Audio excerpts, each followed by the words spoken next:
Lyrically, it's quite obvious what the song is about, but I kind of wanted to write a breakup song that you could dance to.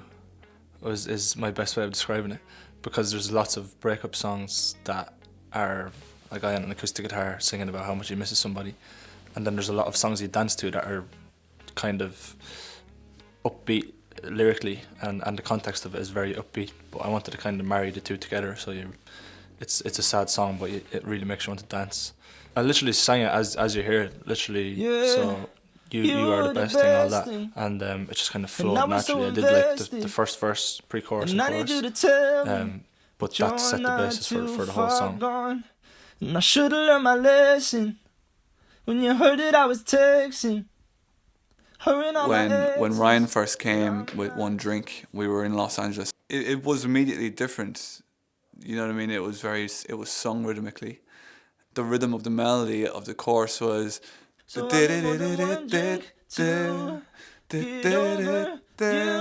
know, and once you hear that, that sticks in your head. Even if before you hear any words, you know, it has a rhythm to it.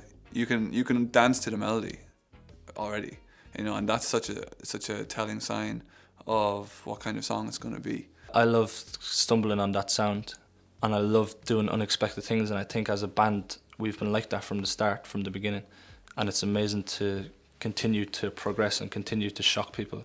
It would have been so easy for us to do another album like our first album, which is kind of like acoustic rock, and I think it's what everyone was expecting. And we kind of stumbled upon a different song before One Drink, and it was like, whoa, this is quite a different sound, but we really like it. And then I kind of start leaning into that pop world a lot more, and it's the music that we listen to is pop music, and it's the band we've always wanted to be. And Jimmy always says it, this is the most Picture This sounding song and album. It really is. People obviously might find that a bit weird because of the first album sounds a lot different, but from us as people and as musicians and creatives, this is the most Picture This album, and I absolutely love bringing out new music that people weren't expecting. I love that. It's nice to be kind of to be shocked in a way, or kind of put me on my toes. I have to think differently about this. If I'm approaching it from a production point of view, this has to be approached differently, you know. And it made me kind of break out of old habits straight away, because you have to be fresh thinking, you know. When I heard the voice memo for the first time, you know, you kind of immediately know, okay, there's something definitely special about it.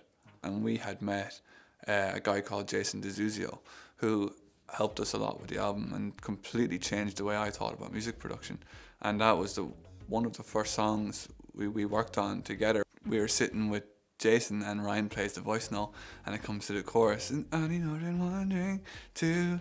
And it was Jason who's played the bass line, doon doon doon doon doon doon doon doon doon doon doon doon, which is like the main groove in the chorus. And I was like, okay. From there, that was Jason's input straight away, and then my brain just went off on one, you know, and I was like, okay, I know exactly where this is going now. And straight away the groove comes to your head, the guitar riff comes to your head. I remember being on the guitar making up those licks, it just comes naturally. There's kind of no approach that you can take. It's just kind of one thing sparks your brain, and then all of a sudden your brain is just going, and things are just kind of coming to you.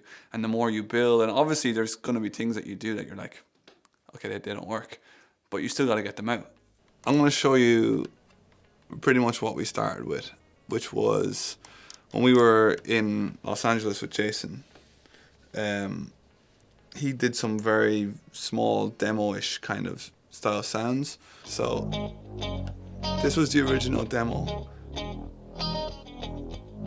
and Jason had put that bass in the background. And Ryan was sitting on the couch singing, and I was playing the riff.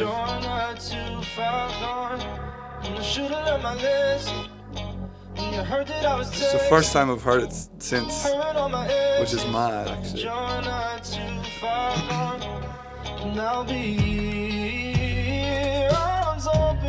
Even it's called Get Over You. It's not called One Drink, you know, which just shows how off the cuff it was at the time. And when you're doing it, it's not that you think nothing of it, but you don't think that it's going to be the first single on your album to come out.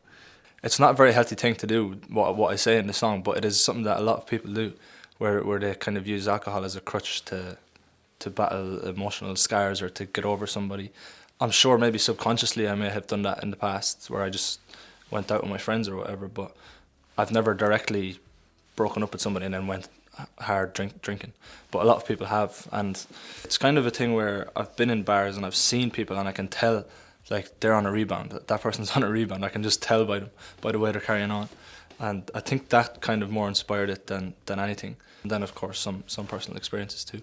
I suppose everyone has kind of been in that situation, you know, I need more than one drink to get over somebody. To be like, it's such a common thing. I think that's what Ryan is so good at, is that it's such a normal thing that everybody does and anyone can talk about it. But Ryan is so good at turning such a simple idea into something so jarring. There was nerves from my point of view releasing that song first. I even remember speaking with the label, and you know, like there was always the debate, like what song's going to come out first. One Drink wasn't actually going to be the first song off the album. I remember we showed One Drink to the lads in the studio when we were rehearsing one time, and one of them said, One Drink has to be the first one you bring out. And we were like, no way, we can't bring out One Drink first. That was my initial reaction, and Jimmy's too. And then as time went on, we just kind of thought, we have to bring out One Drink first. And I think it was the perfect song, because it is different, it is shocking, but it's also very, very Picture This. I'm so happy that it was. I just loved it. Got an amazing reaction from our fans, and it got us a lot of new fans, which was exactly what we wanted to do. Being on stage for me is where I really feel most comfortable and where I really come alive. It's the thing I enjoy the most in the whole world. And One Drink is such a good song to play live because it's such a groovy song, and you can really dance to it. I was slightly worried about it because, again, like I was saying about, you add so many things in the recording, and you know, it's such a rhythmic song, and it's hard sometimes to recreate that kind of pocket groove when playing live. But once we all got together and we start actually playing it, it's amazing. It's amazing from my point of view about playing the drums, you know, because it's such a groovy song. The first time we played One Drink was, if I'm correct, was in New York, and I remember everybody singing it back, and I was like, whoa, this is cool.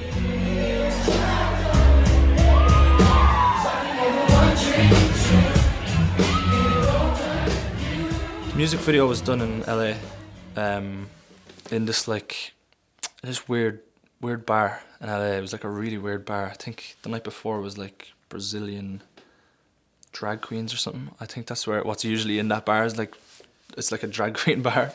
But I don't know who chose that location. It wasn't us, but it was an amazing location. Because the sound was something we had never done before, we needed to have a video and a visual and an aesthetic that we had never done before. And the colour theme matches with the album, of course, all the kind of red and blue and the neon-y kind of thing. And of course it has to be set in a bar because it's called One Drink.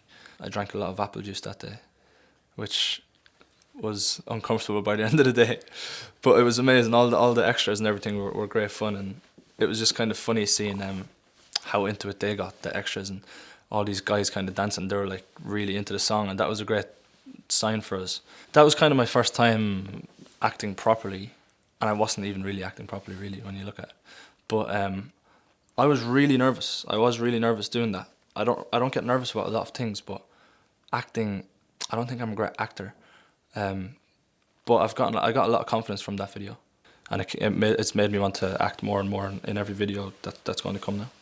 So what it all started with was the drum beat. So obviously we had the main vocal, which was the first thing that anyone hears. Drink to get over you, and I know it's not the right way to Which is what everything is built I around. don't know how to So we start with the drums. Start adding more microphones. So the groove is quite simple. And then start adding certain things that Jason had done in LA. You don't mind us taking some footage, by the way, Jason? Do you? I fucking mind.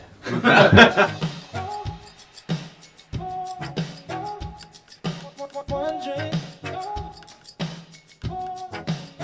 Which straight away is sounding more like One Drink. He also added some bottles or cups that you can hear them, they're playing a rhythm, and you can and also he added some shakers.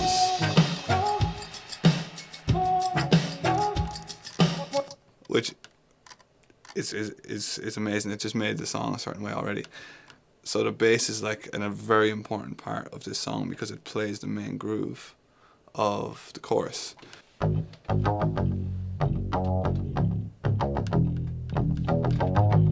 Which is Cliff playing his part and also a synth bass on top of it, just enhancing it, and it makes it so beefy in a way. You can nod your head to that straight away, you know what I mean? You're even nodding your head. And then you immediately put that with the beat.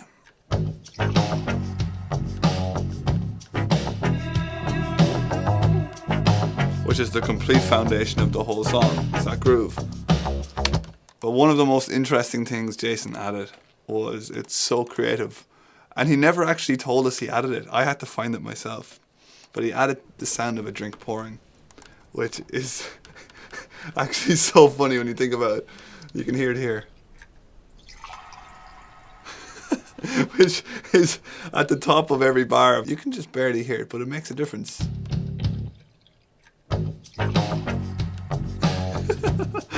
It's class. So that was really, really cool. So then we went on from there to record probably most of what's in this song is electric guitar. So I had Owen come over, and I actually remember the day of recording because I actually fell asleep in the chair here while Owen was recording. I was so jet lagged because we had just come back from LA doing this song and I couldn't stay awake, but he was recording it. And the main guitar riff sounds like this, which is the opening bit of the song. And then we added another layer of guitar.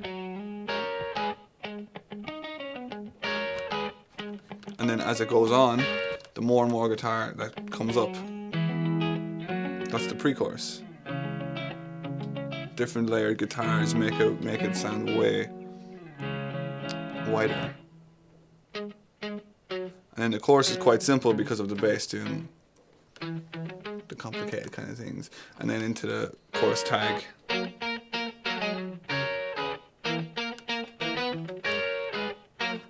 Which is cool. And then again, if you put it with the stuff Jason added, with just the electric guitars, you know, now it's starting to really sound like a groove. And then you put the drums and the bass to it. That's it. You know, that's pretty much the whole foundation of One Drink. And when a lot of people listen to the song, they don't even realize these things. You know what I mean? Because that's when you know you're doing your job right. When they can hear the vocal and the rest of it is just in the background, that's a good sign. You know, it takes a lot of time to get away from that and then hear it on the radio. And then, it's only then I kind of appreciate it.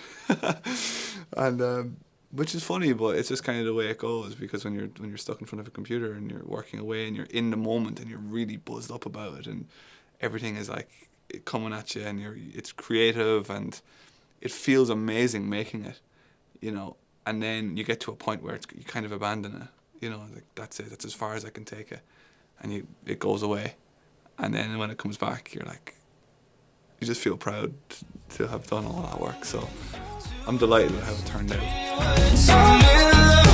One drink, 2 hearts, just the bottom of my heart that I've been pouring, yeah.